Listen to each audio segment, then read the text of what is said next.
After Jason and I got engaged, his family did something utterly ridiculous. They actually asked for a wedding refund. As if that wasn't enough, they called the police, accusing me of defrauding them of a huge wedding planning budget and the money they gave me as blessings. At the police station, they went on with their outrageous claims. Who spends this much money on a wedding? Are we crazy or something? Sir, this is fraud. And let's not forget we're not wealthy. That $20,000 is our hard-earned money. Faced with Jason's family's absurdity, I just smirked and agreed to give them the refund without hesitation. But his mom, seeing that I was being so agreeable, only got bolder. All right, Emily, since you're so understanding, once you're married, you better take good care of my son. And it would make us very happy if you had 2 more kids as soon as possible. At that, I couldn't help myself. I burst out laughing. Married? Me and Jason? Their family must really think there's something special. That night, I threw an extravagant wedding expense refund ceremony. The next morning, Jason's family found themselves trending on social media, becoming the latest gossip and a punchline for everyone. I was just about to sign the car purchase contract when the phone rang. Before our engagement, Jason and I had already agreed. His family would symbolically contribute $20,000, and I would buy a $50,000 new car as our wedding gift. Everything was going smoothly, or so I thought. But the first thing the caller said after I picked up left me frozen in place. Ms. Emily Carter. We've received a lawsuit. You are suspected of financial fraud. Please come to the police station as soon as possible. What? I almost dropped my pen. Officer, you must be mistaken. I've never done anything like this. Are you sure you've got the right person? But then the voice on the other end clearly listed my full name and license number. The amount involved was exactly $20,000. Without thinking, I glanced at Jason. His face immediately froze. What's going on? Isn't that $20,000 our wedding gift money? Your parents aren't just messing with us, are they? Jason's eyes flickered. And he hesitated before saying, It's nothing, probably a scam call. I'll handle it. Just sign the contract. We're buying the car today, remember? With that, he snatched my phone away and quickly walked out. His odd behavior instantly set off alarm bells in my mind. I quietly followed him and, to my surprise, overheard him talking on the phone in a low voice, his tone tense and impatient. Mom, didn't we agree not to bring this up? We haven't even gotten the car yet. If she starts suspecting something, it's all going to fall apart. All right, I'll take care of it. Don't worry. His voice trailed off as he walked further away. And though I couldn't hear him clearly anymore, a growing sense of dread settled in. This was definitely more than it seemed. Before Jason returned, I decisively signed the car contract. Following the process, I paid in full, got the insurance, and completed all the paperwork in one go. Everything went as planned, with one small difference. I crossed Jason's name right off the car purchase contract. I paid for every penny of this car. If he stayed out of trouble, we could continue on as if nothing had happened. But if he had other plans, I wouldn't be the fool in this game. About half an hour later, Jason finally showed up. When he heard that I had already taken care of everything, he visibly relaxed and eagerly reached for the contract to check it. With excitement, he said, Baby, you really know me. I've been wanting this dream car for so long. I gave him a smile and gently placed my hand over his, keeping my tone light. Let's not worry about the contract right now. Let's go check out our car first. The contract can wait. Without a second thought, Jason, completely unsuspecting, happily ran off to inspect the car. Seizing the opportunity, I quickly tucked the contract away and casually asked, By the way, what exactly happened earlier? Was I really being accused of fraud? You were gone so long, I was so worried, I added, pretending to be concerned. Jason's smile faltered and he awkwardly rubbed his nose. It's no big deal. I think they just wanted you to go to the station. No big deal. Then why was I being dragged into the police station? What were his parents up to now? I didn't have time to wait through the tedious car pickup process. I hopped in the car, floored the gas pedal, and headed straight for the police station. The moment I walked in, I heard Jason's mother, Susan, shouting from the lobby. Who would spend so much on a wedding? Are we crazy? Sir, this is fraud. We're not rich. That's $20,000, our hard-earned money. You have to help us. And then she actually grabbed the officer's sleeve and started throwing a tantrum, rolling on the floor. The officer, looking utterly exhausted, could only repeatedly try to calm her down and prevent her from disrupting the police station. When everyone noticed me walking in, it was as if they had just spotted a savior. One of the officers came over, speaking in a calm, steady tone. "Ms. Emily Carter, we've received a report. They claim you illegally received a large wedding fund of $20,000. Can you verify the situation? If the accusation is true, you may need to cooperate in refunding the money." Susan immediately became overly enthusiastic, nodding vigorously and practically spitting as she spoke. "Absolutely true. The money is in her account. Get her to return it." I stood frozen in place, my mind temporarily shutting down. What on earth was she saying? So, just one day after our engagement, my future in-laws had come to the police to accuse me of fraud? This had to be the pinnacle of absurd cases.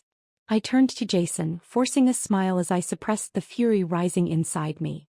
"We already agreed on the wedding gift money a few days ago, didn't we? Your family was there when we discussed it. No one objected.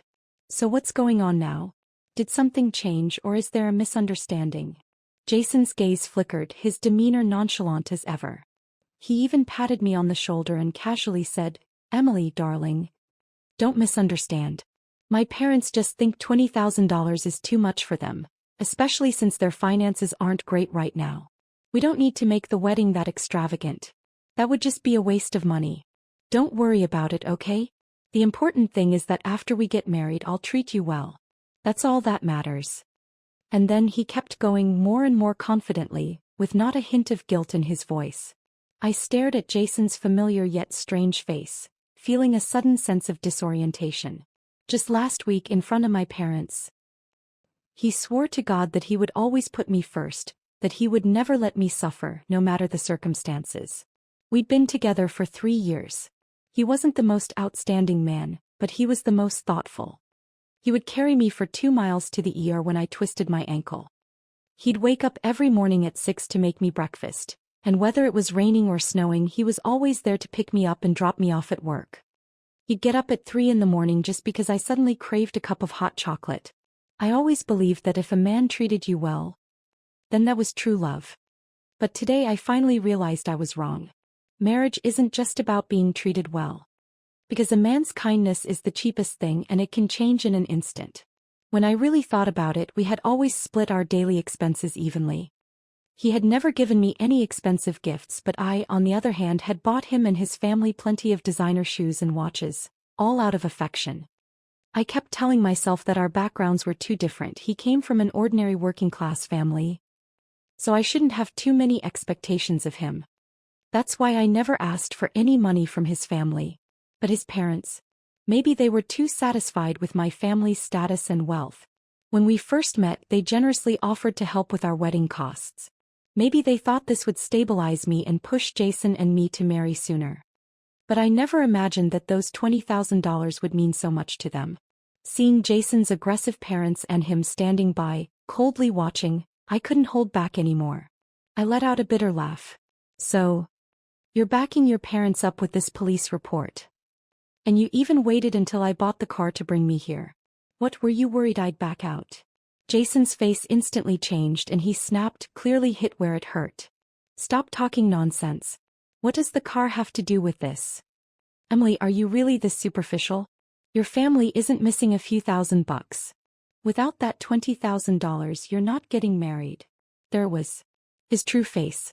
Now that he had the car and the engagement, Jason thought he had me right where he wanted me. But what he didn't know was that the one thing I hated most in life was being manipulated. He thought he could take advantage of me. He was going to pay a price for that. "Why are you in such a rush? Do you think I'm that kind of person? It's just a refund. Of course I'll refund it." With that, I quickly signed the mediation agreement at the police station, voluntarily agreeing to return the $20,000 wedding gift. Susan, who had been so smug, found her smile faltering when she saw how smoothly everything was going. Her eyes narrowed, filled with suspicion. She squinted at me for a long moment before speaking in her usual sharp tone. "I warn you, don't try any tricks. When we say refund, we mean it.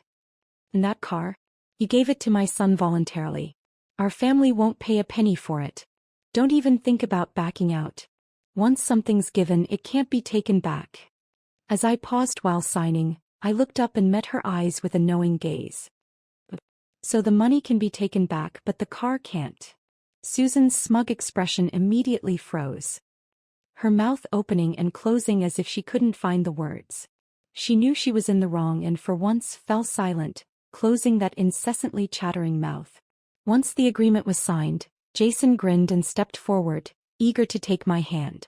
Without hesitation, I pulled my hand away, watching as his smile faltered, but he still tried to soothe me with his usual empty words. "Baby, don't worry. I'll definitely remember all the good you've done for me. When we're married, your dad can help us with the down payment for the house. And with your salary. Don't you think our life will be great? Trust me, I'm a potential goldmine. Marrying me? You're definitely getting a good deal." I didn't respond. I didn't even look at him. I silently grabbed my bag, casting a contemptuous glance at all of them, then turned and walked away without a second glance. Susan, seeing that I didn't react, snorted derisively, her voice dripping with sarcasm. Goodness, still not even married to Jason and already acting like this, showing us no respect. She grabbed Jason's arm and marched off toward the exit of the police station. But then her eyes caught sight of our new car and her expression suddenly lit up. In the next second she nearly lunged at it, caressing the hood and tapping on the roof with obvious pride. "This is my son's car. Our family's car." She even pulled out her phone, excitedly recording a video as if the car had Jason's name on it. "Hey everyone, look at my son's new car. Isn't it amazing? He bought it all by himself." I couldn't help but twitch my lips. My hand reached for the registration papers in my bag, almost pulling them out to slap her in the face. But I held back. The best way to bring someone down is to lift them up to the highest point first. After finishing the video, Susan eagerly uploaded it to the family group and her social media, her smile so wide that it seemed like her face would crack. She seemed in a remarkably good mood now, even softening her tone with me, but she still couldn't resist throwing in a warning. "Emily, you'd better take good care of Jason. If you two have a couple of kids, my dream will come true. Don't be lazy. Your job is to take care of the man. That's a woman's duty." With that, she reached out her hand, smiling brightly. "All right then, now hurry up and return the money to me." I took a step back, deliberately creating distance between us. "Don't worry, I'll return the money, but not right now. After all, this money means a lot to you. To show how seriously I'm taking this, I think I should throw a formal refund ceremony and invite all our friends and family to witness it. Otherwise, without witnesses, you might accuse me of not returning it. And that wouldn't be good, right?" Susan's smile immediately faltered. Her face turned bright red with anger and her finger nearly jabbed into my nose, spitting with every word. "Emily, what are you trying to do? You need to throw a party just to return some money? Are you out of your mind trying to humiliate me like this? Dream on." I shrugged, letting out a slow, mocking smile. "Didn't you feel humiliated when I returned the wedding gift money earlier? Now, when I suggest throwing a formal ceremony for it, you're embarrassed. Susan, your family is shameless. Anyway, if this ceremony isn't held, I won't give you a penny." With that, I crossed my arms and stood my ground. Jason, seeing my firm stance, quickly pulled at his mother's sleeve, and the two of them whispered behind my back. "Mom, just go along with it. We won't lose anything. I got a free car out of it." Susan's face twisted with reluctance, but when she heard car, her eyes lit up immediately. She hesitated for a moment, then reluctantly nodded, agreeing to my request. Objective achieved, I moved into action. That evening, I made sure to organize a grand wedding gift refund ceremony. I not only booked a restaurant but also hired a live band, making a spectacle of it all with loud drums and gongs, spreading the word across the town. On stage, I took the microphone with a bright smile. Good news, good news. Congratulations to Jason's family. After a successful engagement, they took their future bride to the police station and successfully reclaimed their $20,000 wedding gift. This is a major breakthrough in modern marriage. Let's give them a round of applause. Laughter erupted from the crowd, and passers-by couldn't help but gossip. $20,000? Is that considered big money? And it made it all the way to the police station. Oh my God, Jason is terrifying. He called off the engagement after it was done. Is he trying to get a free ride? And his future mother-in-law? She looks like a nasty piece of work. Who would want to marry into that family? Jason and his mom immediately turned red, bowing their heads in embarrassment and urging me to end the event. But little did they know, the real show was yet to come. Dinner went according to plan. In front of all our relatives and friends, I officially handed Jason the $20,000 check. Susan looked at the check, her face spreading into a grin, her wrinkles smoothing out with satisfaction. Just as they were about to boast about making a profit in front of the family, the large screen in the banquet hall suddenly lit up. On the screen, clear footage began playing of Jason and his mom earlier that day in the police station, their aggressive behavior captured perfectly. It looped Susan's words over and over. "This is fraud, she scammed me out of $20,000, this is my savings. She bought this car voluntarily and our family isn't paying a penny. When you give something away you don't take it back." The video played again and again, amplifying their deceitful faces for all to see. The room fell silent. Even Jason's relatives began whispering among themselves, their gazes becoming more and more disdainful. Meanwhile, the onlookers outside pulled out their phones, eagerly snapping photos and recording videos to post on social media. The next day, Jason's family was completely viral. Every major social platform was buzzing with their legendary move. Engagement ends with a police report, $20,000 refunded, and the fiancé vanishes. New era marriage revolution. A wedding gift refund guide. Bookmark this. Jason Miller. A man who profits from engagements. Susan was so furious she nearly fainted, smashing her phone at home and cursing me like a madwoman. "You're a disaster. You haven't even married into our family and you've already ruined us like this. If we get married, will you just bully me forever?" I shrugged innocently, smiling as I spread my hands in confusion. Married? Who said I was marrying Jason? This time not only was Susan dumbfounded but Jason was also stunned. "Emily, what do you mean by that? We're already engaged, we're practically family now, and you think this is something to be proud of?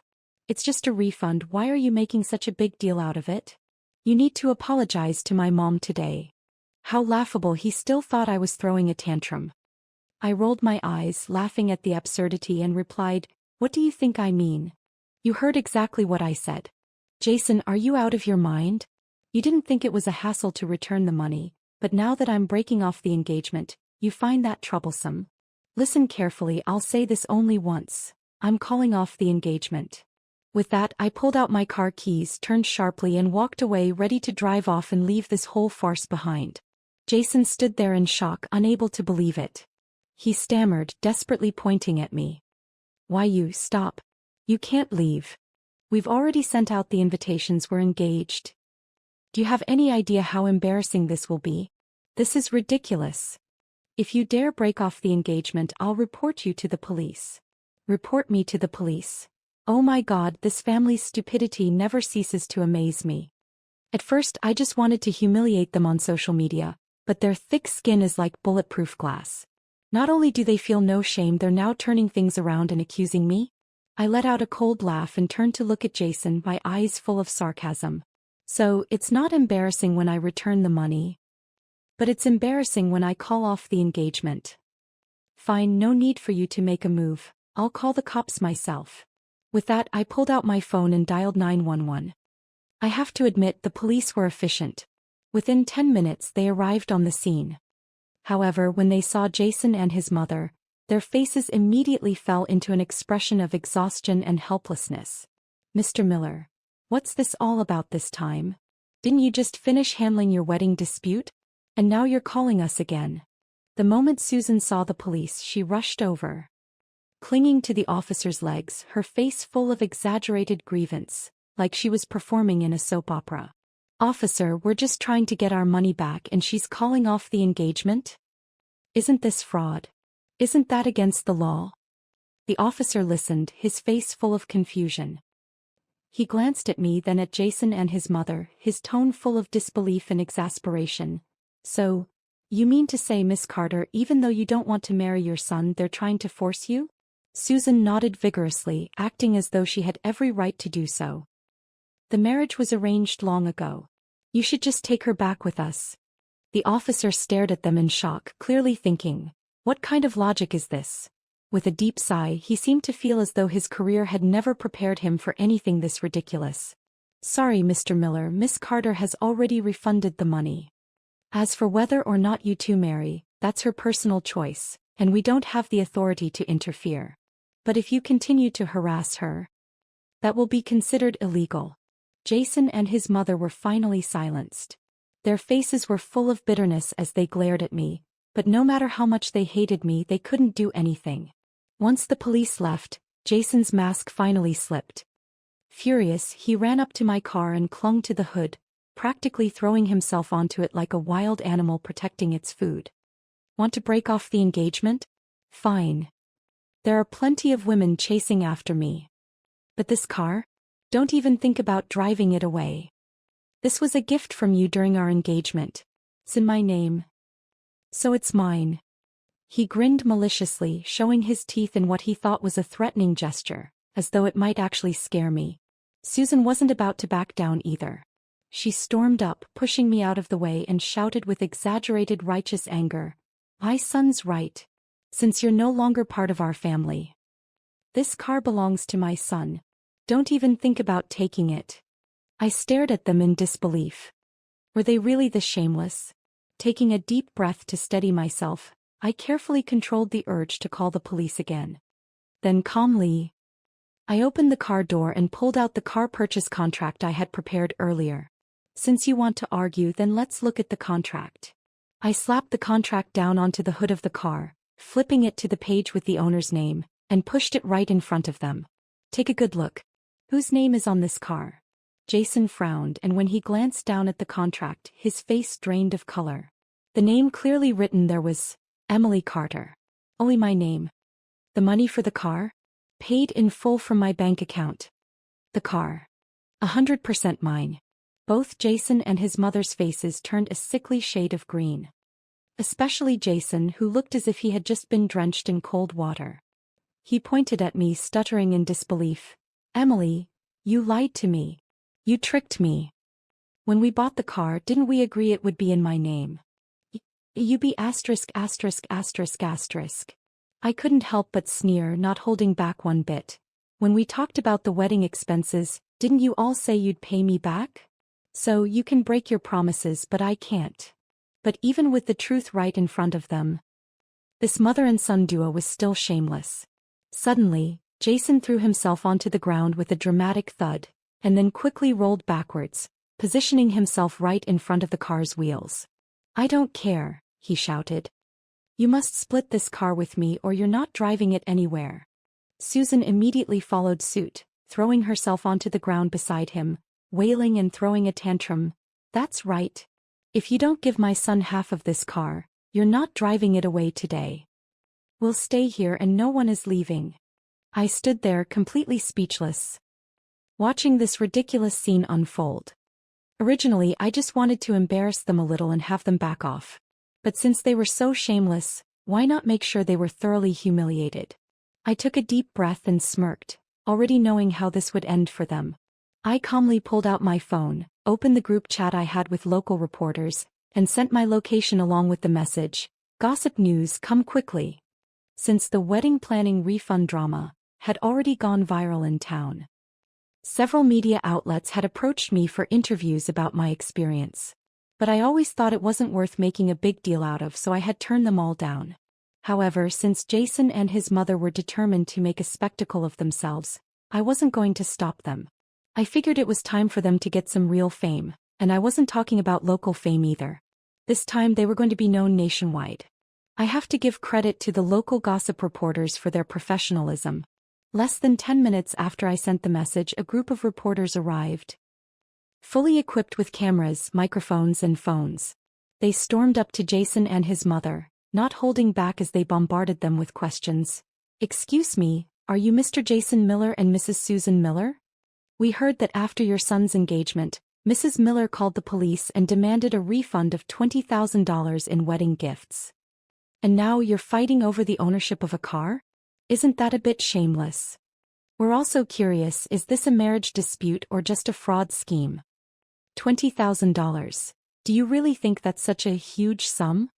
Also, we've heard that this car was bought in full by Ms. Emily Carter. Are you planning to return it? Jason's face turned beet red and he stared at the ground, not daring to speak a word. But his mother, Susan, was a different story. She immediately transformed into a warrior, yelling at the reporters and waving them away. Stop filming. Get out of here. This is a family matter. It's none of your business.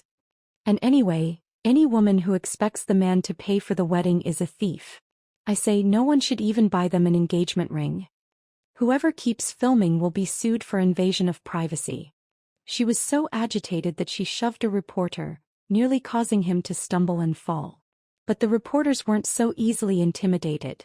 Not only did they continue, but they pushed harder, purposefully provoking Susan. At this point, the neighbors who had been watching the scene couldn't take it anymore. They started shaking their heads in disgust and walked away. My God, this family's gone crazy. Anyone who marries into that family will probably be tormented for the rest of their life. Let's go. Don't get involved in their embarrassing mess. Finally, Jason seemed to realize things were getting out of hand. He raised his hand trying to block the cameras and angrily pulled his mother back. He lowered his voice and hissed, "Mom, enough. Stop it. We don't want the car anymore. Let's just go." Susan still tried to fight back, but when she saw the cameras from all directions she started to panic. She grabbed Jason and hurriedly fled, but before they left, Jason shot me one last furious glare, as if trying to threaten me with his eyes. I shrugged and grinned. Completely at ease. After all this, did Jason really think I was afraid of him? Whatever happens, bring it on. As expected, the entire fiasco exploded on social media that same day. If the last time Jason's family called the police over the wedding refund was just a fun spectacle for the town, this time, people were genuinely angry. After all, Susan's comment about women who expect the groom to pay for the wedding being thieves had offended most women. The comment section on social media erupted. So, her point is that any woman who accepts wedding planning money is a thief. This is insane. Is $20,000 really going to ruin your family? If you're so poor, don't make promises you can't keep. Poor Emily. This mother-son duo is terrifying. I hope Emily doesn't marry him. I'm a guy, and even I think what Jason did was beyond unacceptable. In just a few hours, Jason and Susan were getting roasted alive. The comments section was flooded, and the attention on the incident skyrocketed. This time, not only did Jason and his family fail to take advantage of the situation, but they ended up making fools of themselves. From now on, I bet no woman would ever want to go near Jason again. Seeing his reputation plummeting day by day, Jason finally got desperate. He started texting me, threatening that if I didn't post a public clarification he wouldn't let me off. I looked at my phone, sneered, and immediately blocked him. Let him stew in frustration. I thought this whole mess was nearly over. But then, to my surprise, Jason went and made a public spectacle of himself. He posted a so-called clarification statement on social media with the title, "Shocking. Emily Carter is a gold digger who never spent a penny in 3 years of dating." I was stunned. Almost spat my coffee out. What gold did Jason have that was worth me digging for? His family's credit card debt? Out of sheer curiosity I clicked on the post. And when I did, I almost burst out laughing. Jason actually listed every single expense we shared over the 3 years we dated. From a $1 bottle of water to a $200 t-shirt, item by item, he meticulously listed everything. He even counted the 50-cent fee for public restroom use.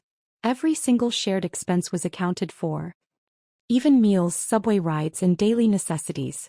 And some things he used himself were also included in my tab. The total sum came to $25,438. That's about $24 per day for a whole 3 years.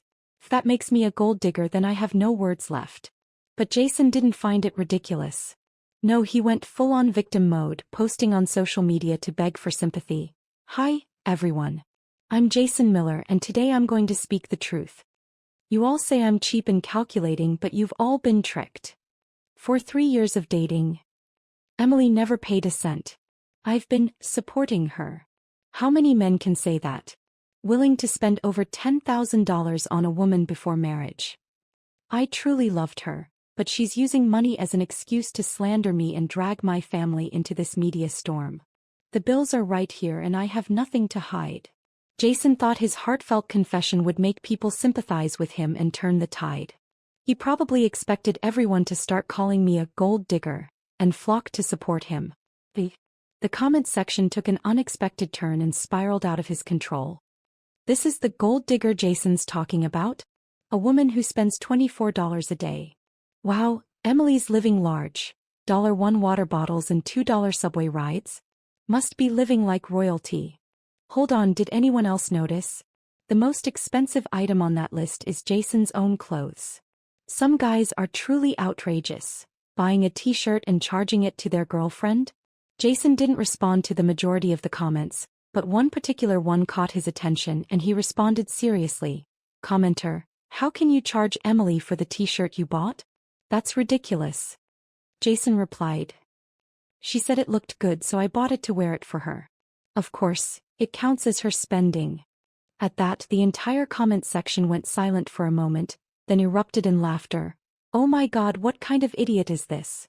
I'm dying. According to Jason, if guys buy cars, houses, or video games, are they supposed to charge their girlfriends for those too? So buying a t-shirt for her to admire means she's paying for it? Wow, respect, dude. Instead of improving his reputation, Jason had handed himself a one-way ticket to internet ridicule. Of course, a handful of male commenters tried to defend him. Sure, Jason might be cheap, but that doesn't mean Emily didn't do anything wrong. Since Emily broke off the engagement, shouldn't she return the money he spent on her? I saw this comment and nearly laughed myself to tears. It was the most absurd thing I'd heard all day. What was even worse? Jason liked the comment and pinned it to the top of the thread. And then a bunch of guys started betting on whether or not I would pay the money back. Don't worry, I'll definitely return that money. But before I do, I need to do some calculations. Jason had no idea that when it came to keeping track of expenses, he wasn't the only pro. I could do the math too. That same day I posted a retaliatory message with a title just like his. Shocking. Jason is a sugar baby gold digger, fully supported by his girlfriend for 3 years. In the post I wrote a long rebuttal, carefully calculating all of Jason's debts. Hello, everyone. I'm Emily Carter. Initially I thought we'd just go our separate ways after the breakup and let bygones be bygones. I didn't want to bring this up again. But since someone insists on settling scores, let's be fair. No one should owe anyone anything.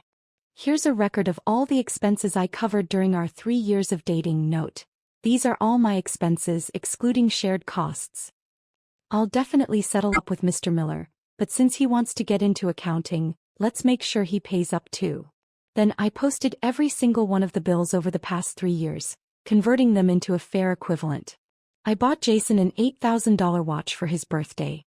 For Susan's birthday, I gifted her a $30,000 limited edition bag.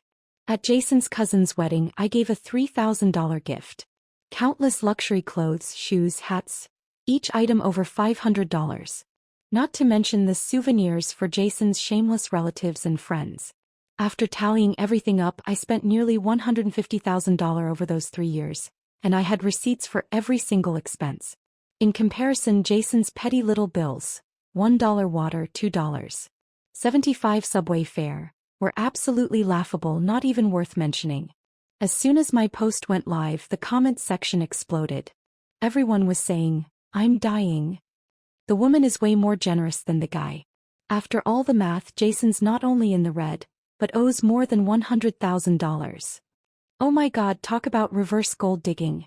The girlfriend spends $150,000 and the guy calls her a gold digger. A guy who lives off his girlfriend and still dares to play the victim? He'd better come up with that money. Jason can't even pay $20,000 for wedding prep, and now he's supposed to cover $100,000? I bet that's killing him. Jason thought he could turn the situation around with his clarification post, but instead, I slapped him across the face with the truth. People rushed to his comment section and tore him apart, calling him the face of living off others. And it didn't end there. Someone found his phone number and started calling him, flooding his phone until he had to shut it off. His company noticed the massive fallout and fired him. Not only did Jason fail to recover any money, but he lost his job and reputation in the process. He was left with nothing. As the situation spiraled even further out of control, Jason finally cracked. In the dead of night, he sent me multiple desperate texts. "Emily, what's your problem? Those things were gifts and you're keeping track of them. I let everything go before, but now you're just trying to ruin me. Is this what you wanted?